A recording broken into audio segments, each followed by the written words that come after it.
What can you find at your local pond that's older than dinosaurs, that's inspired warriors to go into battle, and that some people even believe can bring snakes back to life again? Well, we'll find out as we play some games together, do some crafts, and discuss some big questions as we explore summer ponds. Are you ready? Let's go!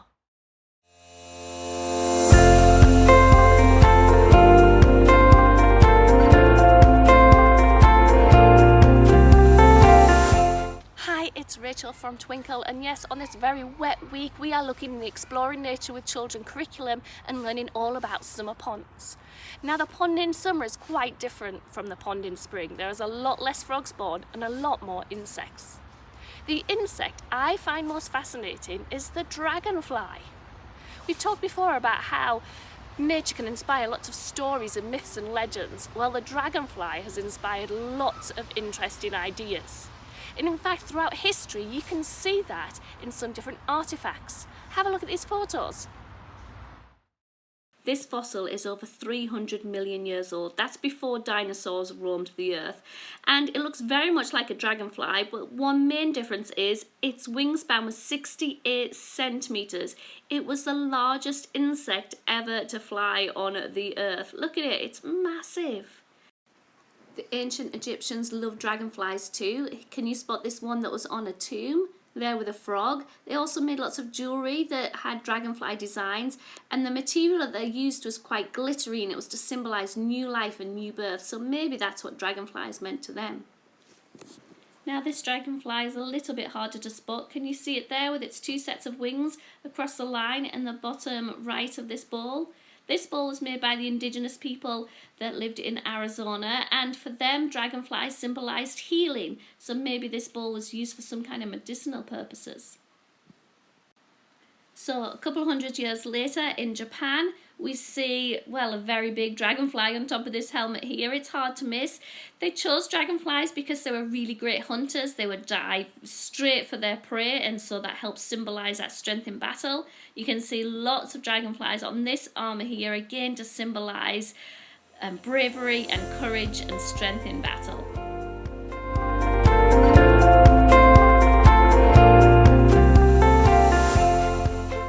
Well, we're going to have a quick quiz now. The dragonfly has been given lots of different names throughout history, so I'm going to tell you, well, what might be one of the names that was given to the dragonfly, and you need to decide whether you think it is true or false. You're going to play as well, aren't you, Ezra? Yeah. Okay, so the first name is the ear cutter.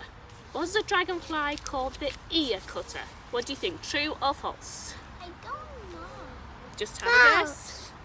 Amelia thinks false, so you have to do this. You think false, what do you think? Oh, you're not certain. It is true. People would say, they would make up a story to scare children and say that, oh, if you're naughty, then the dragonfly will come and cut off your ear in the middle of the night. Ridiculous. Right, next one. The nose tickler. Nose tickler. Do you think the dragonfly is being called a nose tickler or not?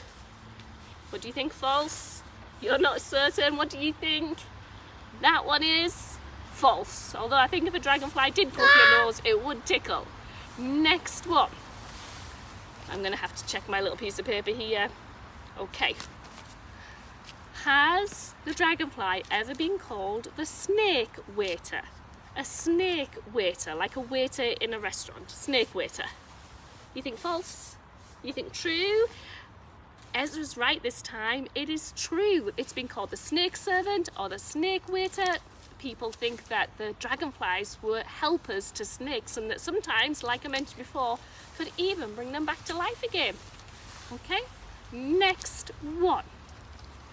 Were dragonflies called, again I have to check my piece of paper because there's so many names to remember, the arrow bug, like it darts like an arrow. Do you think that's true or false? It sounds true, doesn't it? Because it goes so quickly. They're one of the fastest flying insects around. It is, Amelia's right, false. I made that one up because I thought it sounded like a dragonfly. Last one, let's see. The darning needle. You know, like the needles that you sew with? A darning needle is a bit longer. Who thinks that they were called or are called a darning needle bug? You think true? You think true? You are both right. Yes, because it's long and thin. Some people think that the dragonfly has a stinger on the end or that it's very sharp. They're all myths. It's not true. A dragonfly cannot sew your lips together. That's another myth that people would say if children were naughty, that the dragonfly would come and sew their lips together. Really strange ideas that are not at all possible, but well done. How many did you get right? Tell me in the comments below.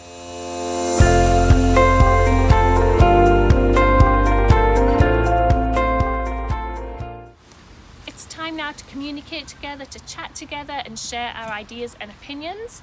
Remember to use that word because when you're giving your ideas, and make sure you listen to when it's someone else's turn. So we've got 2 questions to do. After I've explained them, pause the video and have a chat together. The first question is fairly straightforward. If you could choose any insect to represent you, what would you choose and what would they symbolize?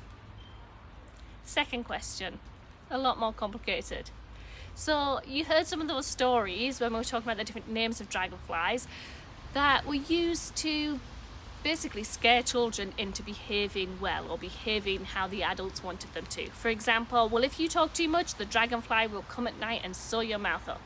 We know that that's a load of rubbish. However, a lot of people will use stories to scare people into behaving or into changing their behavior. What do you think of that? Do you think that's ever a good idea? Can you think of some better ways to help children to behave well? What do you think? It's a tricky question.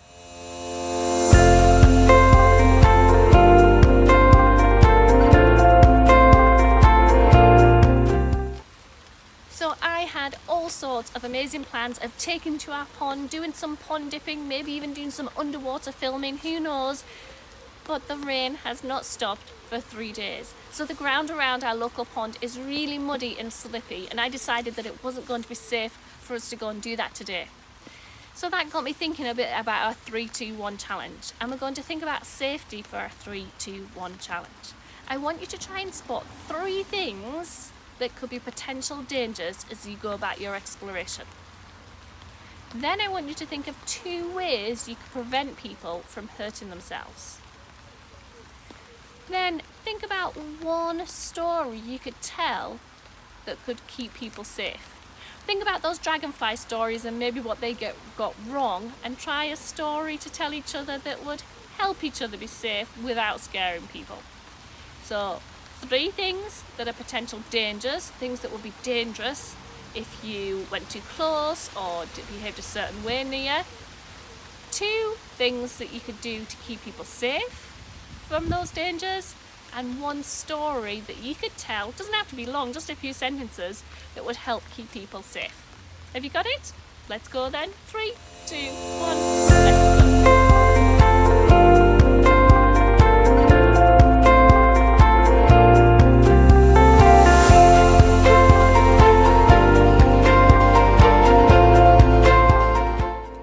See if we can inspire you now as we get creative together. We focused on the dragonfly for our crafts. We took a milk jug and the challenge was to make a model. So we thought about the different parts. We've got a body, we've got the 2 sets of wings, and we've got the legs, and we constructed our own model and decorated it with permanent markers. And then we played a game with it. We decided to take turns to hide it around in nature, and we would count and see who could find it the quickest. So we had lots of fun playing that. So what insect do you think you could make from recycled materials? We used recycled material as well to make our dragonfly wings. We realised after we'd done this that these would probably be about the size of those prehistoric insect wings. So we added lots of colours, and then we painted veins over the top once those had dried, and then figured out how to tie it on our backs and used it to practice zooming around and hunting just like the dragonflies.